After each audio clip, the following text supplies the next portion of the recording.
कभी भी राजा की बेटी को ना तो छेड़ा जाता है, ना उनके महापुरुषों पर कोई गंदी निगाह डालता है, ना उनके महापुरुषों की कोई प्रतिमा टूटती है। तुम्हारी कौम के लिए आज जो लड़े हैं वो गांधी नहीं लड़ा, नेहरू नहीं लड़ा, पटेल नहीं लड़ा, लड़े तो लड़े बाबा साहब लड़े। किन के साथ होता है? जो गुलाम होते हैं, गुलामों की बेटियों को उठाया जाता है, उनके साथ अत्याचार होता है, उनके कोई महापुरुष नहीं होता, उनका अपमान होता रहता है। और वही आज हमें देखने को मिल रहा है।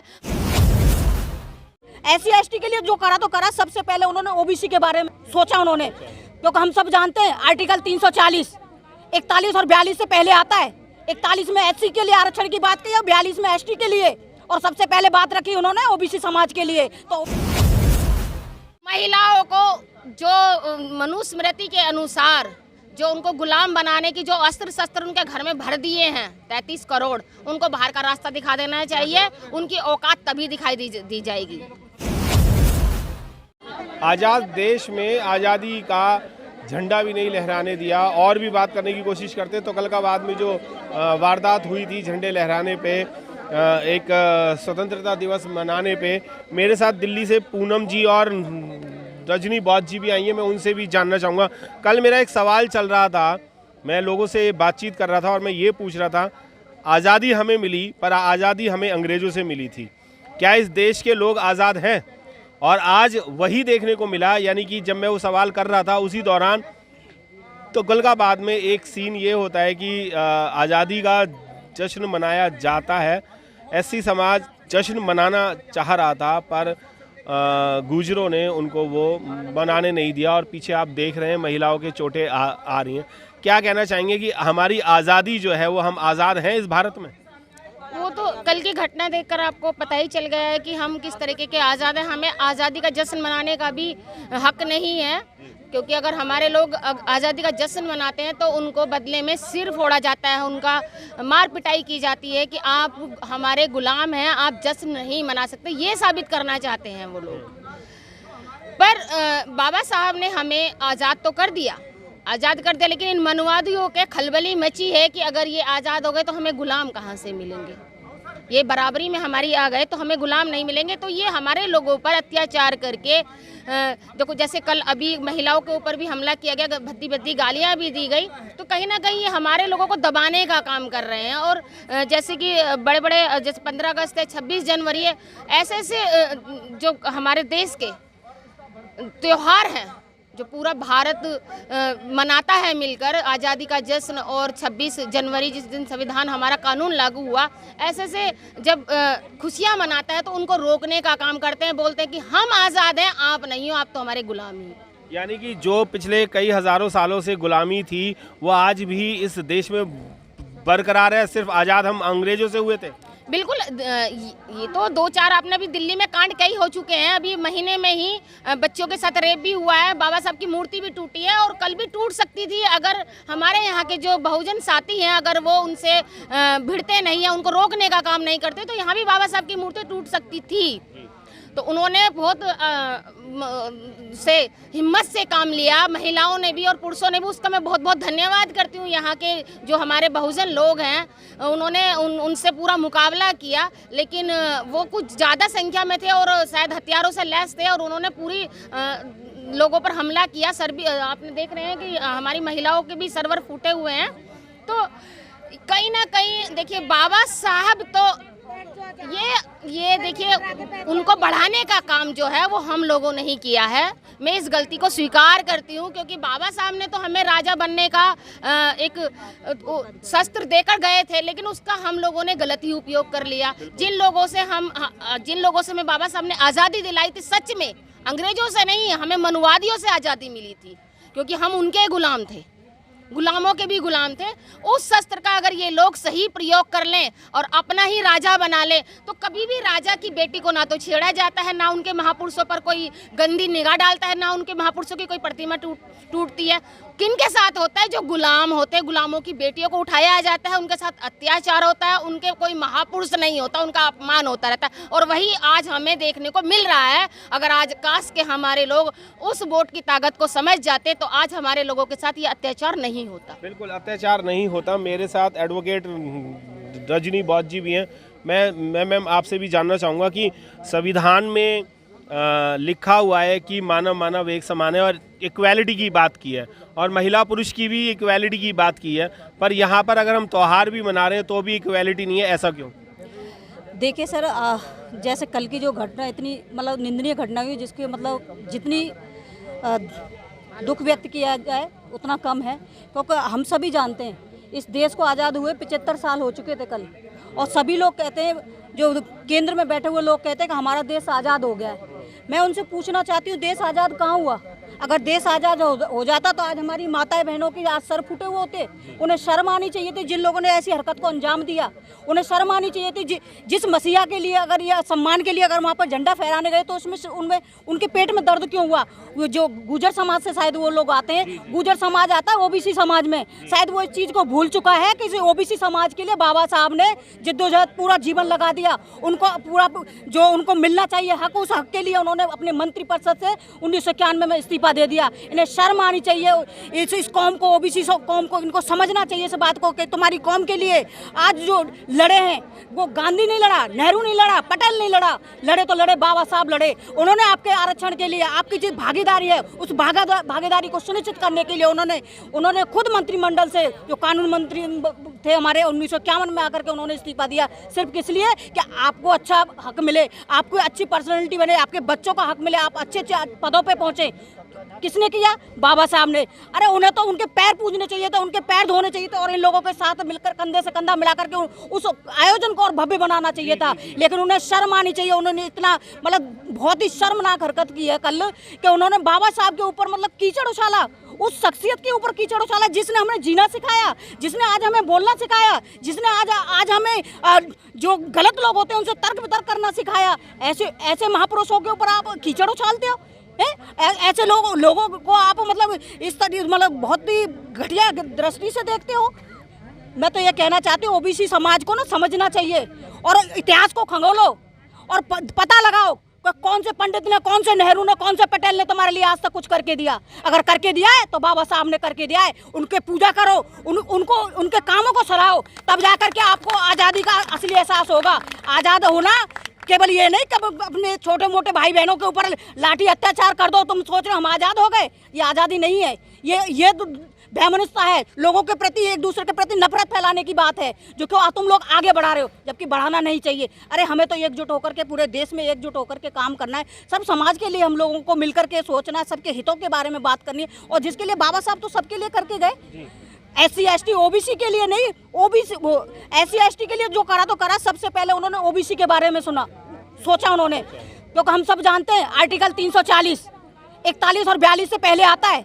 41 में SC के लिए आरक्षण की बात की और 42 में ST के लिए, और सबसे पहले बात रखी उन्होंने ओबीसी समाज के लिए। तो ओबीसी समाज को तो फक्र होना चाहिए बाबा साहब के हर काम के ऊपर।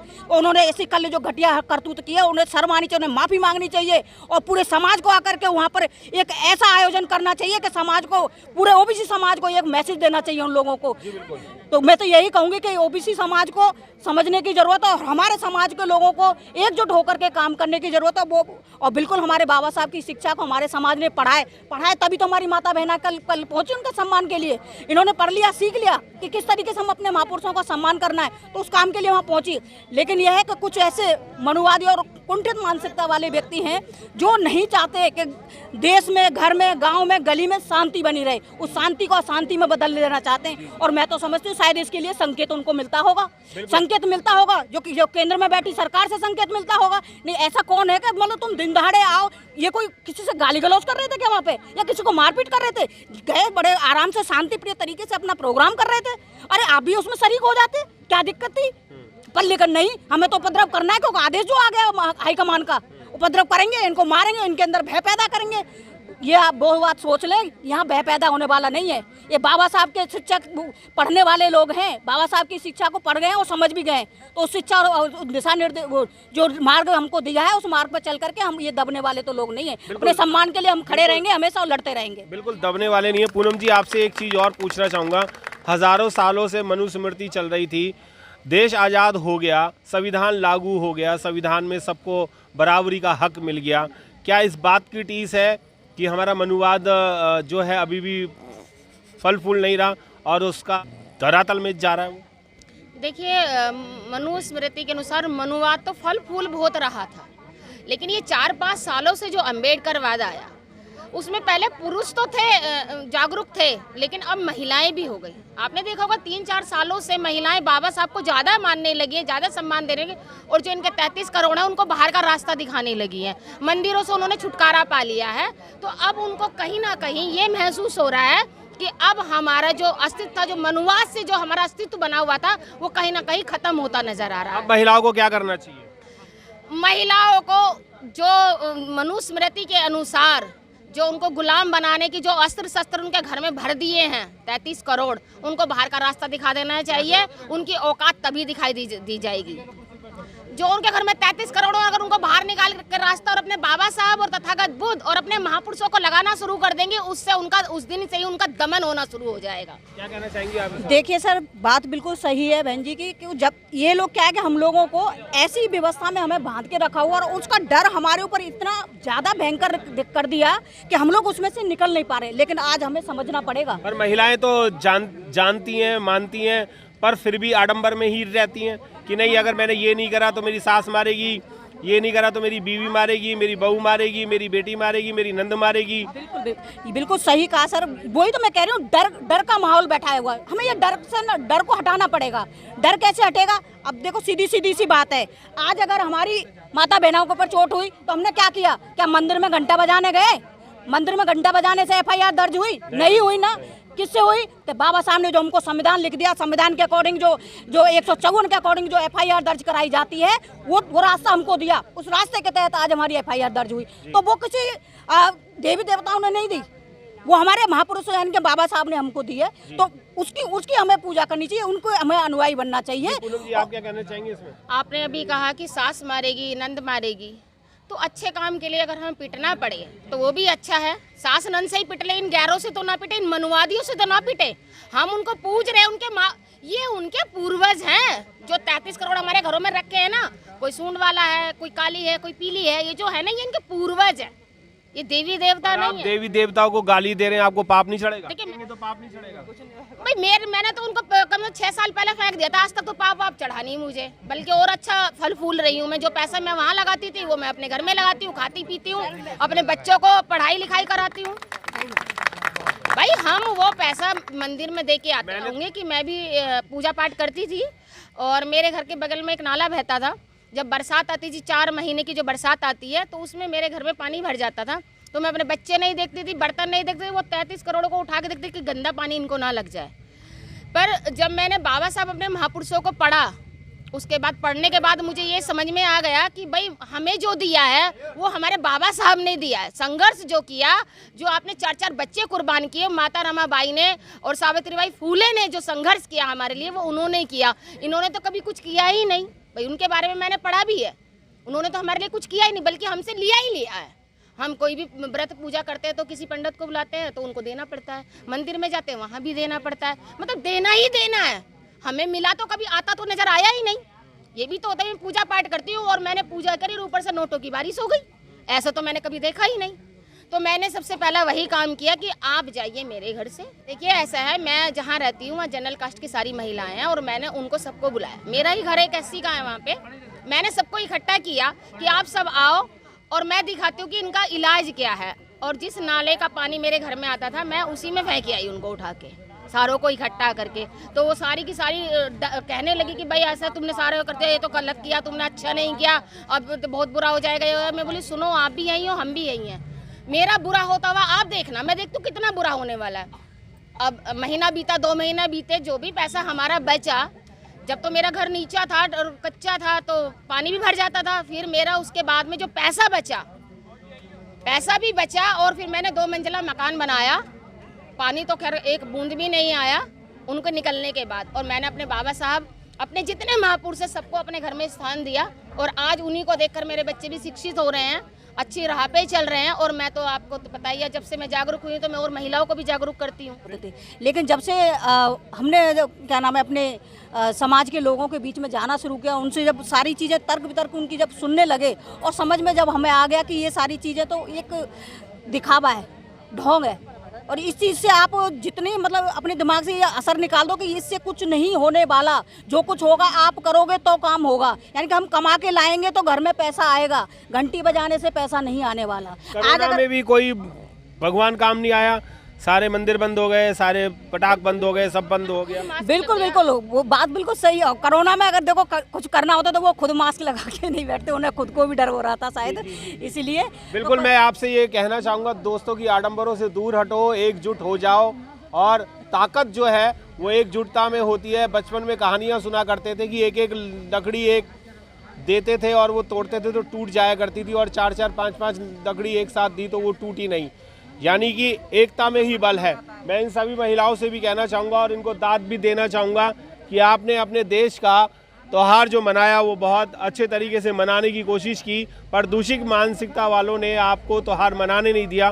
कोई बात नहीं, देश आपका है, आप देश के मूल निवासी हैं, आपका राइट पहले बनता है, पर एकजुट हो जाइए। एकजुट होंगे तो शायद हम लोग कोई भी त्यौहार और कोई भी शादी संस्कार या किसी भी तरीके का प्रोग्राम हम भय मुक्त कर सकते हैं। जय भीम, नमो बुद्धाय।